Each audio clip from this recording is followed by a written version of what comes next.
Welcome to another edition of University Career Center Quick Tip. Today we're going to talk a little bit about graduate exam preparation.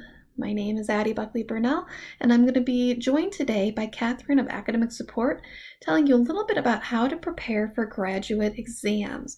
Now, many of the graduate programs have waived this requirement right now. However, we know they're coming back at some point, so remember to prepare accordingly.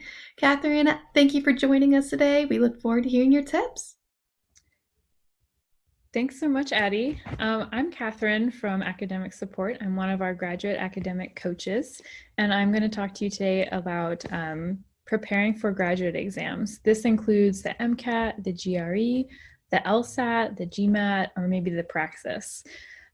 So at this point, a lot of graduate students like myself and the other coaches have gone through several rounds of graduate testing, and there are a few things to take away from what I have to talk about with you today. The biggest thing is to remember to develop and stick to a plan.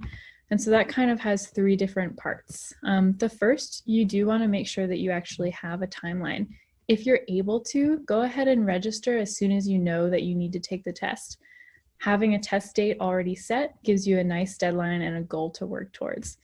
After that, it's really helpful to make some mini goals. So using a calendar and actually planning out milestones for your progress, including regular practice exams. So it can be really helpful to actually schedule those out to the day if you can, and make sure that they're spaced evenly apart, with your last practice exam being no more than 2 weeks probably from your test date, because taking it too close to the test date sometimes can be a bit stressful.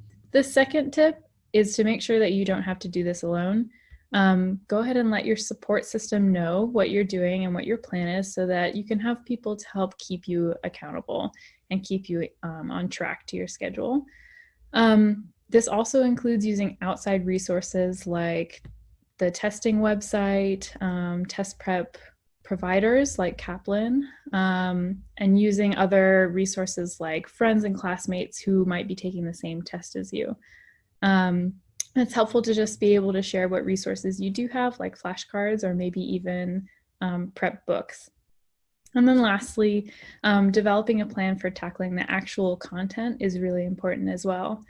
There are existing test prep plans. If you check for certain sites, like I mentioned before, Kaplan or MCAT.me has a good source for pre-med. There are 6-month study plans, 4-month, 3-month, that other people have developed that have worked for them, and you can see how you might be able to modify that for your own life. It's important to rotate between subject material, but don't forget not to neglect the subject that you don't love the most. Make sure you hit on everything at least once a week. And then lastly, it's important to use flashcards and question banks to try and keep that old content fresh in your memory. So remember, when you're getting ready for one of these tests, it's important to just map out your plan and then stick to it over time.